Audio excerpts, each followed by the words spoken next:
బాలకసుమన్ను అక్రమంగా అరెస్టు చేశారని మాజీ మంత్రి జగదీష్ రెడ్డి ఆగ్రహం వ్యక్తం చేశారు. బాలకసుమన్పై నమోదు చేసిన కేసులోని సెక్షన్లను పరిశీలించిన న్యాయమూర్తి సైతం పోలీసులను ప్రశ్నించారని అన్నారు. బీఆర్ఎస్ పార్టీ మొదటి నుంచి రాజ్యాంగాన్ని, చట్టాలను గౌరవించే పార్టీ అని చెప్పారు. పార్టీ స్థాపించిన రోజునే కేసీఆర్ అహింసాయుత మార్గంలో రాజ్యాంగబద్ధంగా ప్రజల హక్కుల కోసం పోరాడతామని ప్రకటించారని గుర్తు చేశారు. అదే విధానాన్ని తమ పార్టీ ఇప్పటికీ అనుసరిస్తోందని చెప్పారు. ప్రజలకిచ్చిన హామీలను అమలు చేయడంలో విఫలమైన ప్రభుత్వం ప్రజల ప్రశ్నలకు సమాధానం చెప్పలేక పోలీసులను ఉపయోగించి సోషల్ మీడియాలో ప్రశ్నిస్తున్న వారిని అరెస్టు చేస్తోందని ఆరోపించారు.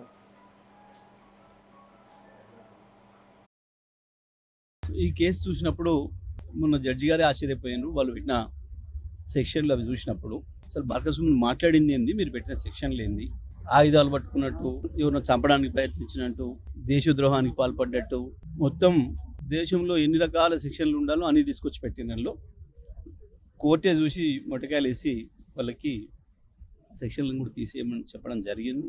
వాస్తవానికి బీఆర్ఎస్ పార్టీ, టీఆర్ఎస్ పార్టీ మొదటి నుంచి కూడా రాజ్యాంగం పైన, చట్టం పైన విశ్వాసం ఉన్న పార్టీ. కేసీఆర్ గారు పార్టీ పెట్టిన మొదటి రోజు నుంచి చెప్పినారు, మేము పూర్తి అహింసాయుతమైన పద్ధతుల్లో గాంధీ మహాత్ములు చూపించిన దారిలోనే వెళ్తామని. మాకు అంబేద్కర్ గారు రాసిచ్చిన రాజ్యాంగంలో ఉన్న చట్టాలు, హక్కులతోనే మేము రాష్ట్రాన్ని సాధించుకుంటామని.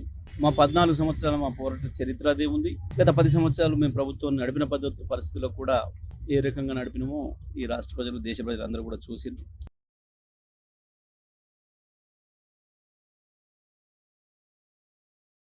ఈ కేసు చూసినప్పుడు మొన్న జడ్జి గారే ఆశ్చర్యపోయారు. వాళ్ళు పెట్టిన సెక్షన్లు అవి చూసినప్పుడు అసలు బాలకసుమన్ మాట్లాడింది ఏంది, మీరు పెట్టిన సెక్షన్లు ఏంది, ఆయుధాలు పట్టుకున్నట్టు, ఎవరినో చంపడానికి ప్రయత్నించినట్టు, దేశద్రోహానికి పాల్పడ్డట్టు, మొత్తం దేశంలో ఎన్ని రకాల శిక్షణలు ఉండాలో అన్ని తీసుకొచ్చి పెట్టినలో కోర్టే చూసి మొట్టకాయలు వేసి వాళ్ళకి సెక్షన్లను కూడా తీసేయమని చెప్పడం జరిగింది.